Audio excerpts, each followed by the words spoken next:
Brothers and sisters. So, I wanted to talk to you today about meditation. I think out of all things that I am asked is, how do you do proper meditation?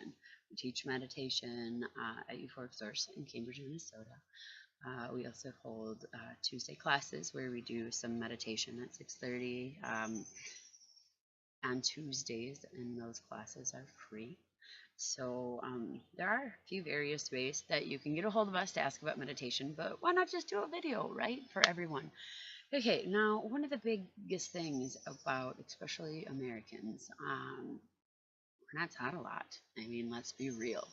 All of the other cultures, at first were kind of doing their own thing, and we didn't have a thing. So we've been just kind of watching other people do it and thinking that we're just going to catch right on.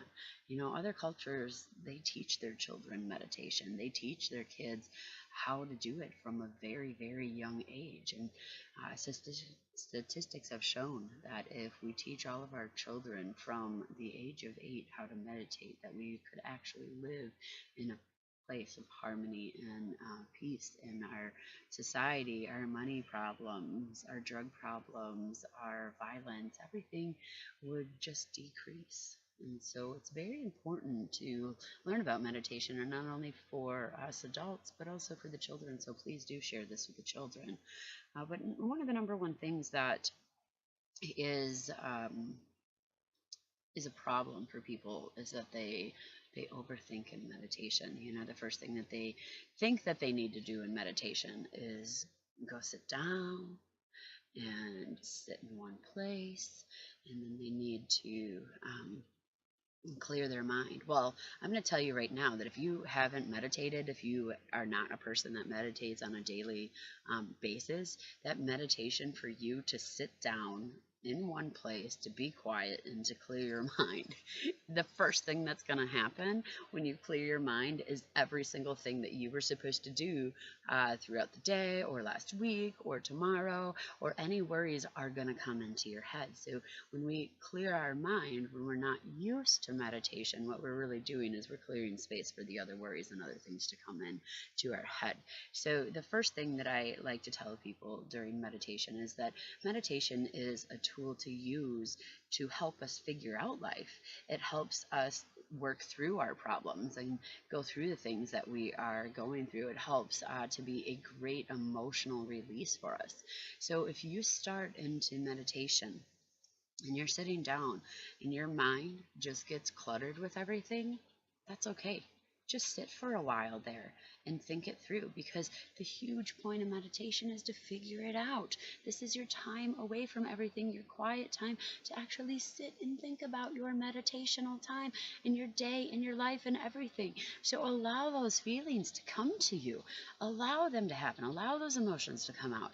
Allow yourself to think, but to think in a place of love, to think in a place of silence, to think in a place as an outsider. When we are thinking in meditation, it's a great way to come outside of ourselves and see our human reality through spirit eyes. So know that you don't need to hold that anger. You don't need to hold that sadness. You don't need to hold any of that.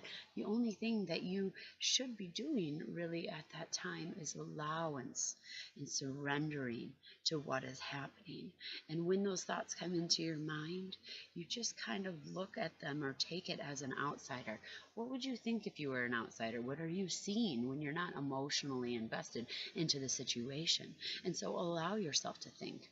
Another thing is, you know, during meditation, so many people are like, you have to sit and you have to have your legs crossed and you have to have your hands in a position, or, you know, we have to be positioned in a certain way. I'm going to tell you right now, our bodies all flow a different way. Our bodies all receive energy a different way. I am horrible at sitting down and just meditating and being. Unless I'm on my hammock out in the middle of my woods, I am not the best meditator to sit down. I am the best meditator to stand up and to be able to just give in to the movement. And I am a standing meditator. I love standing and I love meditating and I love just being able to flow with the energy and allow that energy to just work outside my body, because we don't utilize our body enough to meditate sometimes. Another meditative state that people love, that they don't even think about that it's a meditative state, is walking. You can take a walk, and as long as you are walking and you're present in the moment, you're observing what is going on in nature, you're looking at what's happening and you're really thinking, that is a great time to just clear your mind and go. The greatest meditator for most Americans is driving. I mean, that is the time where we already we know where we're going, we know what we're doing, it just takes us a while to get there. Turn your radio off and just think. Because when we're driving, we are actually put into an automatic hypnotic state with just watching the cars go by and watching the road the whole time. It actually puts us into a hypnotic state. So it's okay to keep your eyes open, of course, turn down your radio and just allow yourself time to think. But the biggest thing about meditation is just finding something that allows you to step away from community, from socialization, and just be in your own energy and your own place. The second thing about meditation is, so many people are saying we need to breathe, focus on the breathing. And so when we're meditating, I'm going to say this, that if I am so focused on healing myself physically, then that is really an okay thing to do. It's okay to breathe, but I want to breathe in the place that I'm hurting. If my back is hurting, I want to make sure that I'm not breathing through my lungs. I want to breathe in my back. If my wrist is hurting, I want to make that air just come on through and go up to my wrist. You have the ability to heal yourself, and you can heal yourself through breath, and you can heal yourself through meditation. That is a meditation that you're going to want to sit down so you can provide focus, and you can really look at your body and go through the whole thing. What am I feeling? Hot, colds, tingles, hurts, pains, dulls, stabbing. What is it that I'm feeling? So that is a kind of meditation that if you are going through the physical meditation and the physical healing, then you are going to probably want to sit down and you're going to want to be away from everything. Another position is definitely laying down. Laying down is always an option. I know so many people that lay down, they always say, well, gosh, I fall asleep. Well, great, that's awesome, because Spirit knows how to do meditation with you. And if you're in such a comfortable state during meditation that you can sleep, Spirit takes over and does what it needs for you. So that's an okay thing. Don't beat yourself up because you fall asleep during meditation. When you wake up, realize how you're feeling. Realize that physical, that emotional, that spiritual state. But as I was saying, when we're going into the physical meditation, when we're actually focusing on the body, when we want to pay attention to this, when we want to give the nutrients, breathing is an okay thing. But just make sure that you're breathing into the right place, and breathing in a place that it hurts. Now, it is always good to just connect with yourself, your body, and allow your negative emotions to just kind of relieve. And I shouldn't say negative, because you know what, we can have too much positive and we can have too much negative. Have you ever seen anybody with narcissism? That's too much positive energy. So what we do is, when we are thinking about breathing, I'm breathing in and just saying,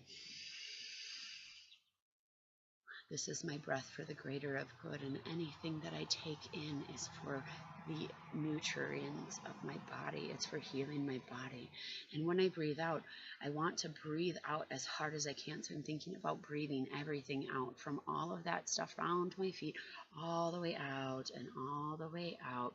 We want to make sure that we're clearing everything. So when we breathe out, it is, can we get rid of anything that isn't serving of us? And we don't want to say negative, because sometimes negative energy could be a good thing, and it could be many lessons for us. And as well as I said, positive energy also, we can take on too much of that, which builds ego, which builds resistance, which builds a lot of sexual energy within us, and a lot of emotions that we can't control. So it's okay to let some of that positive stuff out too, but just think about taking in the in and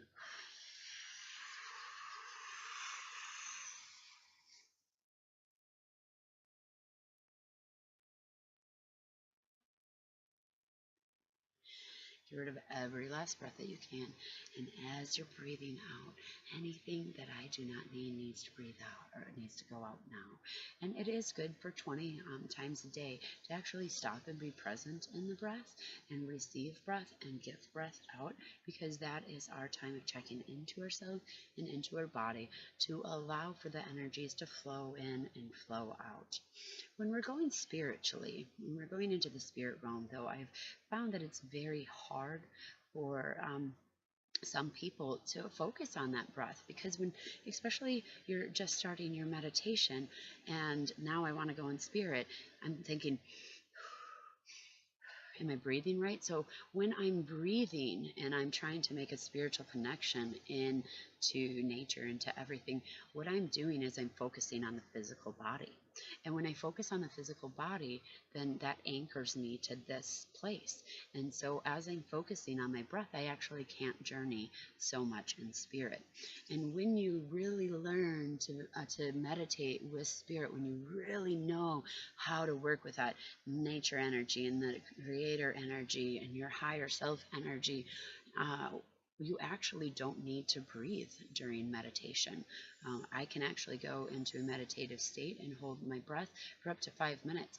Now, to the onlookers, it would look as though I'm holding my breath. But to me, I'm actually breathing very fluently, but I'm breathing with a kind of different energy. The energy that's flowing through me is able to energize my lungs and my heart and everything in a way that I don't have to stop and take breath. Because the one thing that I notice is if I'm in my spiritual journey, if I'm connected and I stop and take that breath, or take that breath, I'm back to that physical body. And now I got to find my way back to spirit self. Now, for those people who are advanced, that being of one, that comes naturally. But for those of you who are just starting in meditation, that feeling of like being one, you don't know how to work it, you don't know how to understand it, and you don't know what it is. And so don't beat yourself up if you're not feeling that oneness with everything.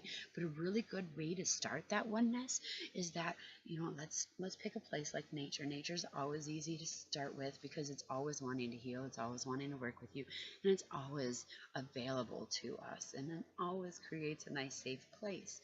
So let's say I'm going out into nature and I'm starting my place of just being one, and I'm a beginner, it's my first day and I don't know what to do, and I go and I sit down and I'm okay, I'm one. I still feel the temperature difference, I still feel the wind, I still feel the different energies on my body, and I feel the separation between me and nature. So what I'm going to do is I'm going to actually stop and be present in nature, and I'm going to think about when the wind hits me, how does that make my body feel? How does that change? When I'm in nature also, I'm going to be paying attention to the birds. I'll listen to the birds singing. I'll listen to the grass kind of rumbling. Maybe there's some insects in there. I'm going to actually listen, and I'm going to feel everything that I am feeling. And that is going to start my connection and paying attention to what else is out there and what I am going to be connecting with. And as I'm paying attention to every detail that is around me, that gains my connection. So the next time that I go back for meditation now, it's not going to be as hard because of the fact that I am going to be used to the sounds, I'm going to be used to the feelings, and I'm going to be used to that connection. So I'm going to come right in and I'm going to feel that. And suddenly, when you get to a point, once again, if you want to take breath, you can breathe when you feel the air coming and breathe out when that feels go. If you're working on the physical sensation. But if you are wanting to be in a place of just being one, you need to just surrender. And that's the biggest thing in meditation, is just surrender. Don't try to control your thoughts. Don't try to control your body. Don't try to control anything that is coming through you. Surrendering is going to be the greatest power that you can find in meditation, and just say, let go, and whatever may be, may be. And as you do these practices, as you work on these practices, as you find your best position, and as you find your best music, you can listen to music and whatnot while you're around, you're going to find the best way to help you meditate. And everybody's going to be different. Don't look for one person for your meditation. I cannot do guided meditations at all. They drive me absolutely crazy, absolutely insane. Just because it's somebody else controlling me. It's somebody else telling me how to meditate. And that's perfect for them. But for me, I'm not the kind of person that likes to breathe. I like to meditate with spirit. I do self healing, and so I have to do that. A few other things about meditation. How to make sure that you know your area before you meditate.